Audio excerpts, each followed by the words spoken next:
Hi అండి, అందరికీ నమస్కారం. ఎలా ఉన్నారు? నేను మీ అమర్ సాయి.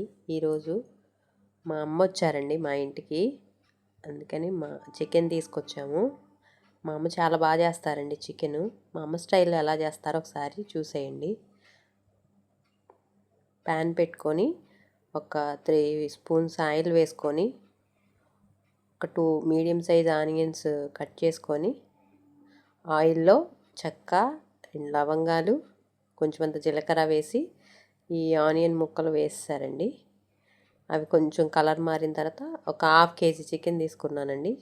నీట్గా క్లీన్ చేసి పెట్టేశాను. చికెన్ దానిలో వేసేసారు.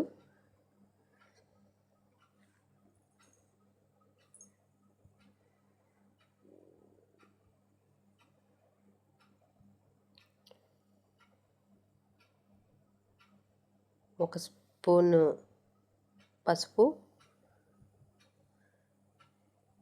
1½ స్పూన్స్ కల్లుప్పు వేశారండి. మా అమ్మ వాళ్ళు ఉప్పు కారం ఎక్కువే తింటారండి.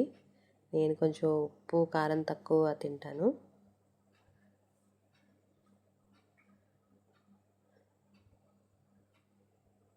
మొత్తం ఒకసారి కలిపేశారు. వాటర్ అంతా వస్తాయి కదండి చికెన్లోంచి, ఆ వాటర్ అంతా డ్రై అయ్యేంత వరకు ఉంచారు. డ్రై అయిన తర్వాత 1½ స్పూన్ అల్లం వెల్లుల్లి పేస్ట్ వేశారండి. వేసి అల్లం వెల్లుల్లి పేస్ట్ పచ్చివాసన పోయేంత వరకు వేయించేశారు.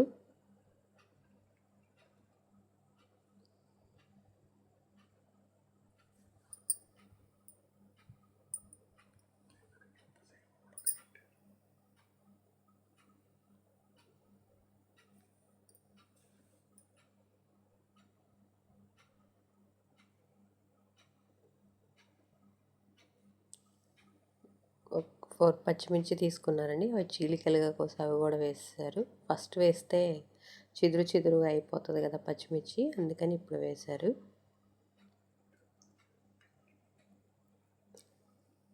ఇంకా ఒక 2 టమాటా కట్ చేసుకొని ఆ టమాటా ముక్కలు కూడా వేశారు.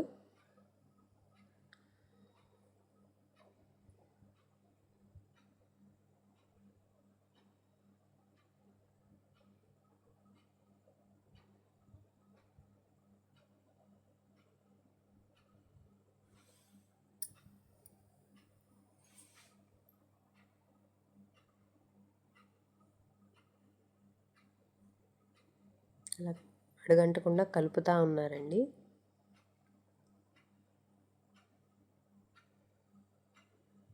కారం వేస్తున్నారు. కారం 4 స్పూన్స్ వరకు వేశారు. చెప్పాను కదండి, అమ్మ వాళ్ళు ఉప్పు కారం ఎక్కువ తింటారని చెప్పి కారం కొంచెం గట్టిగానే వేశారు. నేను కొంచెం తక్కువ వాడతానండి, ఎందుకంటే కారం ఎక్కువ తింటే మా వారు నా మీద అరుస్తారని చెప్పి ఉప్పు కారం కొంచెం తక్కువ వాడతానండి.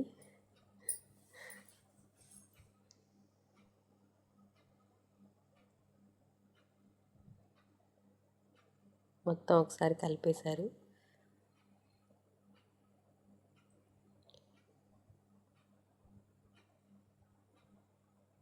కారం కూడా మగ్గిన తర్వాత వాటర్ పోసుకోవాలండి.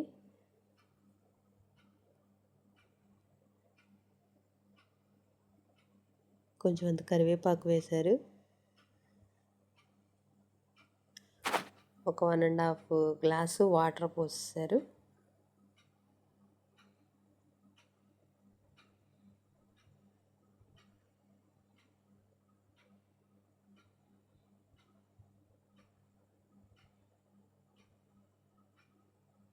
వాటర్ కొంచెం మగ్గేంత వరకు, ఆయిల్ పైకి తేలేంత వరకు మూత పెట్టేసి ఉడికించుకోవాలండి. చూసారా, వాటర్ అంతా డ్రై ఎగిరిపోయింది కదా. సరిపడా పులుసు చూసుకొని కొంచెం అంత గరం మసాలా, కొంచెం అంత కొత్తిమీర వేసేసుకోవాలండి. చికెన్ కూర రెడీ అయిపోయింది.